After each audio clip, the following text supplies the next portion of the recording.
ભારતમાં શું કોઈને પોતાની મરજીથી મરવાનો અધિકાર છે?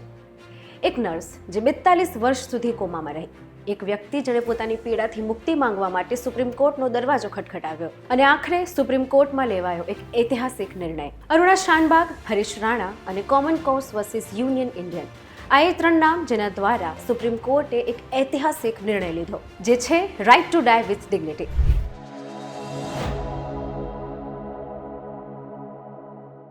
નમસ્કાર, હું જાનવી પંડ્યા.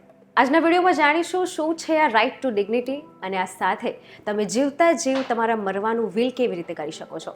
આ કાયદા કેવી રીતે આવ્યા, કયો એક કેસ છે જ્યાંથી શરૂઆત થઈ આ કાયદાની. ઈચ્છા મૃત્યુ હંમેશા ચર્ચાનો વિષય છે.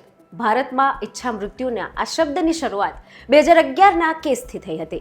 અરુણા શાનબાગ મુંબઈની કિંગ એડવર્ડ મેમોરિયલ હોસ્પિટલમાં નર્સ હતી. 1973માં હોસ્પિટલના એક સફાઈ કામદાર દ્વારા બળાત્કાર અને કૂતરાની સાંકળથી ગળું દબાવીને જીવલેણ હુમલાનો પ્રયાસ થયો. અરુણા શાનબાગને ગંભીર માનસિક નુકસાન થયું. આ થયું ત્યારે તેની ઉંમર 25 વર્ષની હતી અને લગભગ 42 વર્ષ સુધી એ આ જ સ્થિતિમાં રહી. આ થયું ત્યારે પહેલીવાર કોર્ટમાં અરજી કરવામાં આવી ઈચ્છા મૃત્યુની, પરંતુ તે દરમિયાન અન્ય કારણોસર ઈચ્છા મૃત્યુની આ માંગ સુપ્રીમ કોર્ટે તે વખતે સ્વીકારી નહીં. પરંતુ 2018માં common cause versus union Indian દ્વારા આ મુદ્દે કોર્ટમાં રજૂઆત થઈ.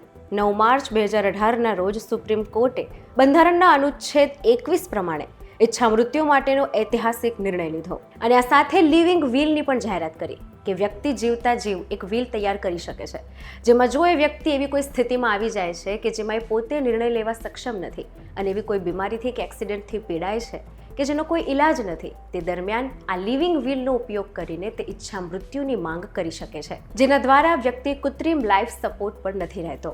અને આ જ કેસને આધારે દિલ્હી ગાઝિયાબાદના હરીશ રાણાને ઈચ્છા મૃત્યુ માટેની પરમિશન સુપ્રીમ કોર્ટે આપી છે. હરીશ રાણા ચંદીગઢ યુનિવર્સિટીમાં સિવિલ એન્જિનિયરિંગ કરતો અને ટોપર્સ હતો, પરંતુ 20 ઓગસ્ટ 2013ના દિવસે એના સપનાનો અંત આવ્યો.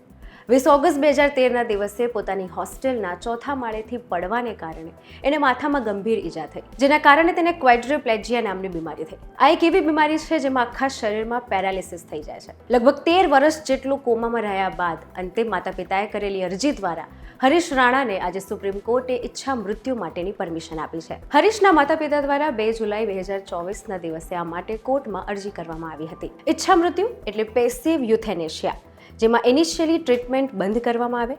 આ એવા વ્યક્તિ માટે છે જેમની બીમારીનો ઇલાજ નથી, જે સફર વધારે કરે છે અને લાંબા સમયથી કોમામાં છે. 2018ના common cause versus union of India દ્વારા એને આધાર માનીને સુપ્રીમ કોર્ટે હરીશ રાણા માટે આ નિર્ણય લીધો છે. કોર્ટે અરજી સ્વીકાર્યા બાદ હરીશ રાણાને દિલ્હી એમ્સમાં ટ્રાન્સફર કરવામાં આવશે. ત્યાં બધી જ નળીઓ કાઢીને એને નેચરલ સ્ટેટમાં રાખવામાં આવશે. જેટલા દિવસ સુધી હરીશ જીવી શકે છે ત્યાં સુધી તે જીવી શકશે. જસ્ટિસ જે.બી. પારડીવાલા અને જસ્ટિસ કે.વી. વિશ્વનાથન દ્વારા આ ચુકાદો આપવામાં આવ્યો છે. ઈચ્છા મૃત્યુના ચુકાદાને લઈને તમારું શું કહેવું છે ચોક્કસ જણાવજો અને આવા જ ઇન્ફોર્મેટિવ વિડીયોઝ માટે જોડાયેલા રહો વીટીવી ડિજિટલ સાથે.